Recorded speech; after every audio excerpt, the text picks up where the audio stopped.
ई पल हमर दुल्हे राजा लेल सबसँ नीक पल छलनि हेँ। हर हर महादेव। हम प्रभाकर मिश्रा अहाँके आइ जा रहल छी बराती।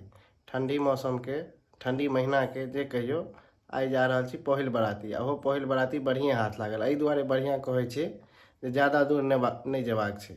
अरे डीह टोलसँ अहाँके धगजरी जेबाक छै, जेकि 3 सँ 4 किलोमीटर पड़ै छै।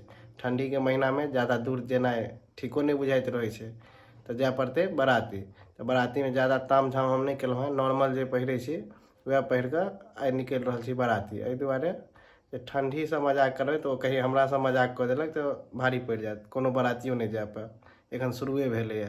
देखियौ नॉर्मल एकदम पहिर कऽ जा रहल। नॉर्मल पहिर कऽ जे ओ ट्रैक सूट पहिरै छी से आइ नीचा अहाँके लोअर पहिर लेलहुँ हैं। आइ जूता काफ़ी छै। आ एगो अहाँके तौलिया सेहो राखि लेलहुँ हैं। तौलिया देखाबै छी, देखियो एगो अहाँके तौलिया ही राखि लेलहुँ हैं। माथामे कनि बान्हि लेब कान तानमे, जे ठंडा नहीं लागे, किया तऽ ठंडासँ मजाक नहीं। फैशन रहबे करते, फिर ठंड नहीं हेतै तऽ ठंडी बीत जेतै ने, तो फिर अहाँके गर्मी में फैशन कऽ लेब, कनि स्टाइल तेस्टाइल मारि लेबै। लेकिन आइ नहीं, ठंडी में मजाक नहीं करऽके। जायब हमसब सोचलहुँ हैं बाइकेसँ जायब, किया तऽ पासे छै।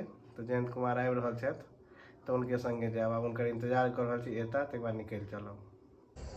अहाँके जायके छै बाइकेसँ घरके बाहर। हम अपन तैं इंतजार कर रहल छी जयंत कुमार एता, तकर बाद उनके संगे जायब।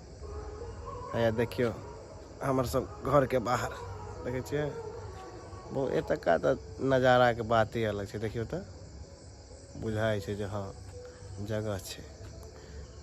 बड़ा भाग्यशाली छी हम जे एहन जगह पर हमर जन्म भेल अछि। शायदमे हमरा लागै छथि जयंते भाई छथि, किएक तऽ गाड़ीके लाइटसँ हमरा पता चलि रहल है शायद वएह छथि। हाँ, और हमर जे गाड़ी है से आबि चुकल है। हैया देखियो कते, बाप रे अहाँके ठंडा नहीं लागैए यौ? जैकेट छै भाईजी। चलू आब वही से जायल जेतै। बैस गेलहुँ हमसब, आब एतऽसँ निकलि चललहुँ। आब जेना जेना आगाँ जायब अहाँ सबके ब्लॉगके माध्यमसँ देखायब। किछु कारणवश हमसब पहिले आबि गेलहुँ। कतौ औरो जायके छलै। लड़काके देखियौ माथे में काज करैए। देखियो ने यार, लड़का तैयारे नहीं भेल छै। इच्छा नहीं छै, इच्छा नहीं छै कि विवाह करऽके? तेनाहिए लागि रहल है पूरा इच्छा है। की कर रहल छी तू एतऽ? हमरा तऽ किछु काज छलै, ताहि दुआरे हम आबि गेलहुँ पहिले। एकलौता वाला के बड़ा टेंशन भ जाइ छै, अकेले सब चीज करऽ पड़ै छै। सबटा मेंटेन केले था। हां से भरोसो नहीं छलै ना जे विवाह हैत, सेहो तऽ बात छै। की हम सब बराती लए विदा भऽ गेल छी।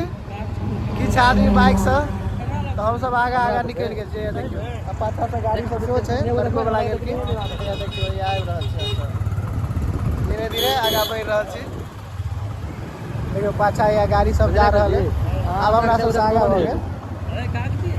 अब माथा में तौलिया द्वारा लपेट लेलहुँ हैं जे बहुत अथी छलै, बहुत ठंडा लागै छै। चलू आगाँ पहुँचे छी तकर बात करै छी। ताहिके बाद हमरा सबके जतऽ बराती जेबाक छलै ततऽ पहुँच गेलहुँ।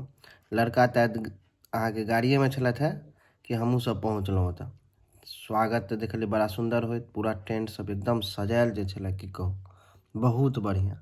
आ शुरुए में कहने रही आइ आयल छलहुँ हैं तऽ पहिल बराती बढ़िया हाथ लागल। ठंडी मौसम के देखियो कते बढ़िया सजायल छै। जतऽ दुल्हे राजा बैसथिन ततऽ देखियो कते सुंदर छै। ओतबे काल में अहाँके दुल्हे राजा गाड़ी से निकल के आबि गेलथि। तकर बाद फिर हमसब नाश्ता करऽ लगलहुँ। तुरंते ड्राई फ्रूट सब आबि गेल, पानि आबि गेल। हमहूँ टाइम किया लगायब, हमहूँ खाए लगलहुँ। ताहिके बाद अहाँके तुरंते स्प्राइट सब जते भी चीज होइए सब चीज आबऽ लगलै। ताहिके बाद तुरंते अहाँके नाश्ताके पैकेट एलै।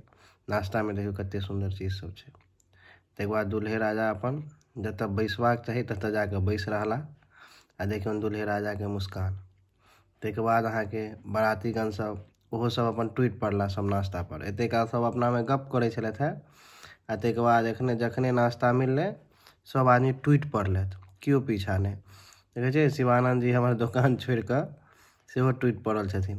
देखलथि कैमरा चलैया तखन फेर अहाँके रुकि गेलथि। फेर राहुल भैया सब बहुते सब गोटा बुझियौ तऽ एकदम लागि गेलथि अपना अपनामे।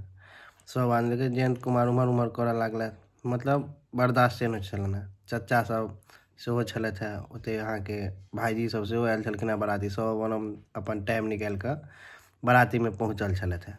ओतबे कालमे समय भऽ गेल अहाँके जयमालाके।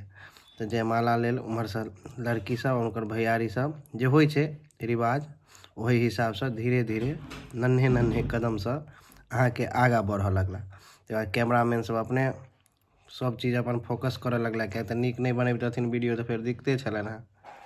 तऽ कैमरोमैन सब अपन सतर्क भऽ गेलै। तैँ हमर दुल्हे राजा उठि गेलथि फटाकसँ आ हुनका देखलियनि जे आदमी खर्चा करऽ कामनियो पाइ नहि अइ हमरा लग, से तुरत्ते देखलियै अहाँके पाइ लुटबऽ लागल। एक बेरके कहैए गड्डी निकालैत आ सीधे लुटा दे।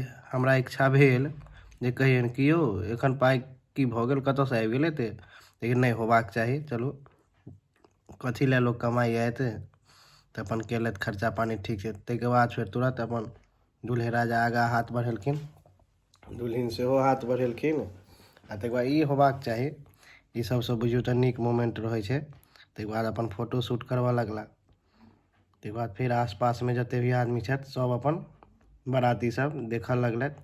बढ़िआँ नजारा लागल ई वाला, ताहि दुआरे एकरा हम कैमरामे कैद केलहुँ। ताहिके बाद दुल्हे राजा दुल्हिनके सीधे धीरे धीरे कदमोसँ अपना पास खड़ा कऽ लेलखिन आ ताहिके बाद फेर ओतऽसँ अहाँके बढ़िआँ बहुत सुन्दर जोड़ी छै दुनू गोटाके, देख लियौ बहुत सुन्दर लागि रहल। चेहरो पर मुस्कान बहुत सुन्दर छनि लड़का लड़की दुनू पर, मतलब दुनू खुश छथि एकदम। आ इएह होबाक चाही, अगर खुश छथि तऽ एहिसँ बड़का कोनो बात नहि छै।